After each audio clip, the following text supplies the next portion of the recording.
A maioria das pessoas lê a Bíblia como quem abre um livro aleatório. Um salmo para consolar, um provérbio para aconselhar, um evangelho para inspirar. Funciona por alguns minutos, mas nunca responde à pergunta principal: qual é a história inteira?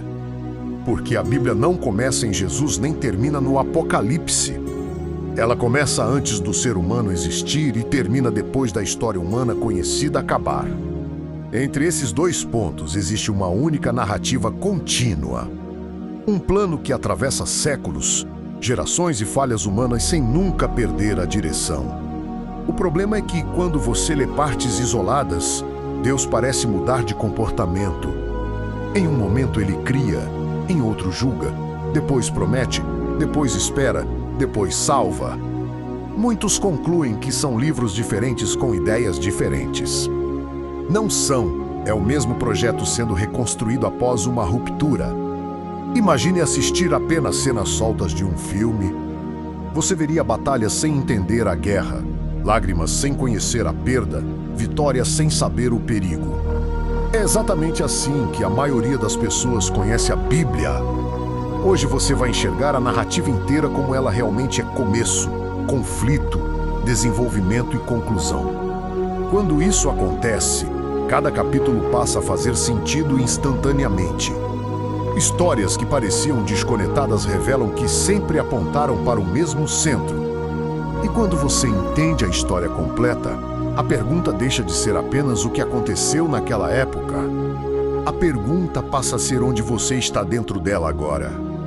No início não existe religião, não existe templo, não existe povo escolhido. Existe um mundo perfeito onde Deus não governa de longe, mas compartilha a autoridade. A criação não é apenas beleza, é função. O ser humano foi colocado para representar Deus dentro do próprio mundo. O jardim não era um cenário, era um projeto. A humanidade deveria expandir ordem, vida e comunhão para toda a Terra. O plano era convivência direta. Nenhuma distância entre Criador e criatura. Então surge a decisão mais importante da história: confiar em Deus ou definir o bem e o mal por conta própria.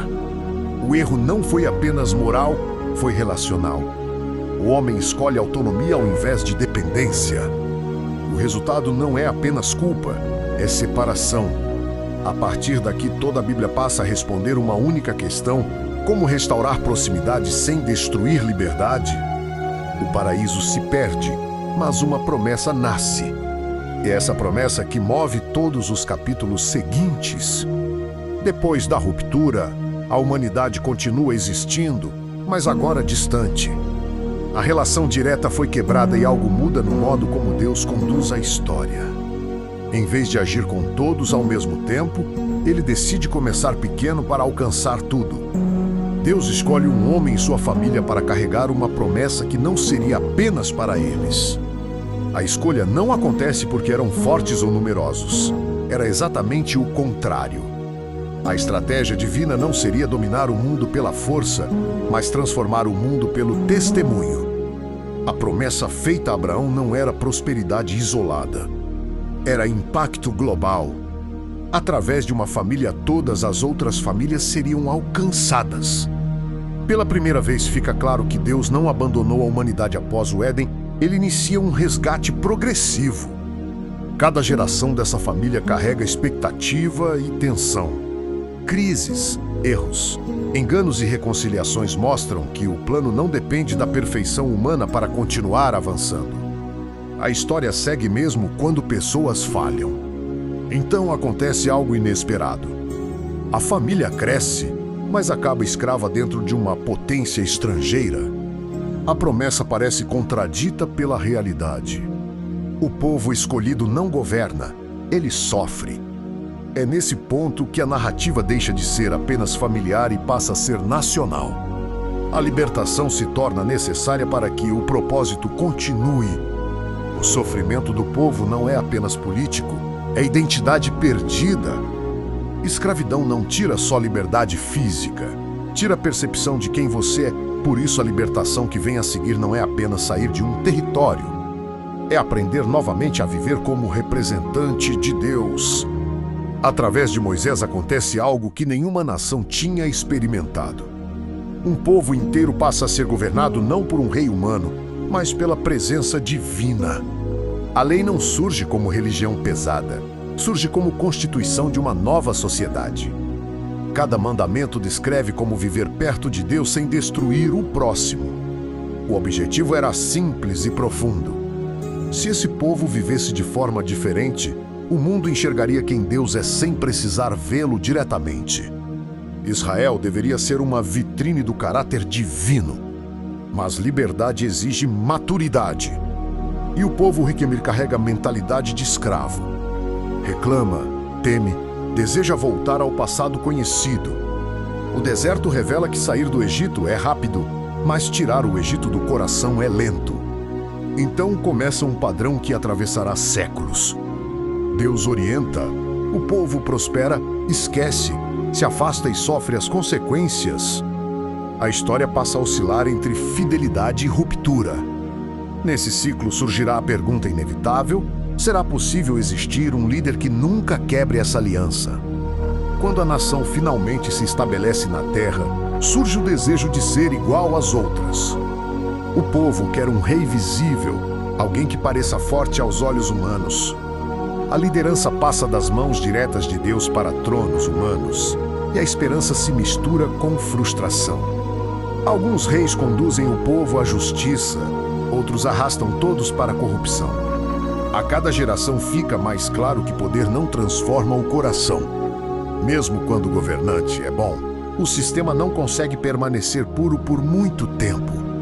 É nesse cenário que surgem homens inesperados. Não vestem coroas, não comandam exércitos, mas falam com autoridade que confronta reis e multidões. Os profetas não aparecem para prever curiosidades do futuro. Eles interpretam o presente e anunciam consequências inevitáveis. Eles denunciam a injustiça, revelam o afastamento espiritual e, ao mesmo tempo, anunciam uma esperança. Um dia viria um governante diferente. Não apenas alguém obediente, mas alguém capaz de mudar o interior humano. Enquanto a nação oscila entre reformas e quedas, cresce a expectativa por esse rei prometido. A história inteira passa a apontar para uma chegada específica.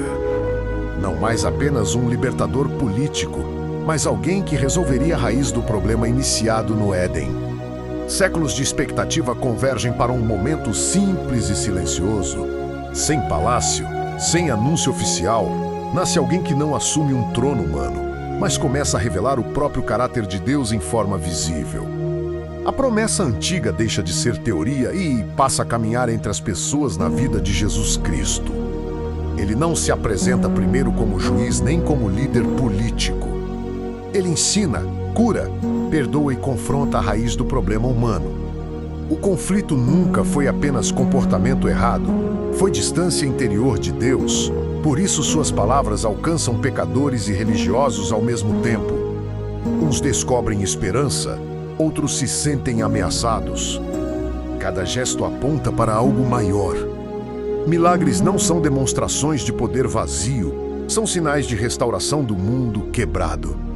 O reino anunciado não é território, é transformação de dentro para fora. Então acontece o inesperado. O prometido não conquista pela força, mas entrega a própria vida. A cruz parece derrota pública, porém resolve a separação iniciada no começo da história. A ressurreição confirma que o plano não foi interrompido, foi cumprido. Agora surge a pergunta inevitável: se o centro da história já veio, por que o mundo ainda continua como está? Depois da ressurreição de Jesus Cristo, algo surpreendente acontece. A história não encerra no milagre. Ele não permanece fisicamente governando cidades, nem organiza um império religioso. Em vez disso, confia a continuação da missão a pessoas comuns. A presença que antes estava localizada agora passa a habitar dentro. O Espírito transforma seguidores inseguros em testemunhas públicas.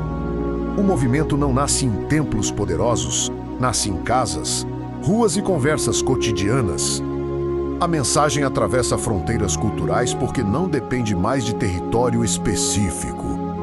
O objetivo deixa de ser formar uma nação geográfica e passa a formar uma comunidade espalhada. Cada vida restaurada torna sinal do reino em avanço. Não pela imposição, mas pela mudança interior que gera novas atitudes.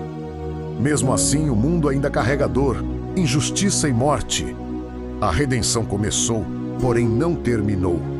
A história entra em um período de expectativa consciente. O reino já foi inaugurado, mas aguarda sua manifestação completa. É nesse ponto que surge a última revelação para onde tudo está caminhando. A Bíblia termina olhando para a frente.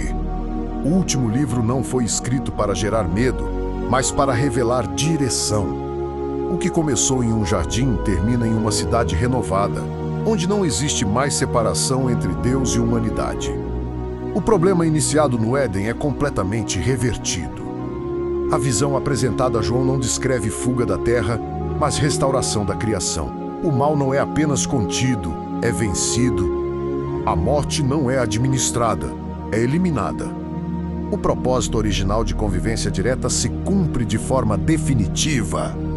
Perceba o arco completo: criação, ruptura, promessa, formação de um povo, expectativa por um rei perfeito, redenção realizada por Jesus Cristo e agora a consumação final. Nada foi aleatório. Cada capítulo conduziu ao próximo com precisão. E então a pergunta deixa de ser histórica e se torna pessoal. Se essa é a história que está em andamento, você vive como espectador ou como participante? A Bíblia não termina convidando a curiosidade, mas a decisão. Aqui a narrativa alcança seu destino e, ao mesmo tempo, abre espaço para o capítulo que continua sendo escrito nas escolhas de cada geração.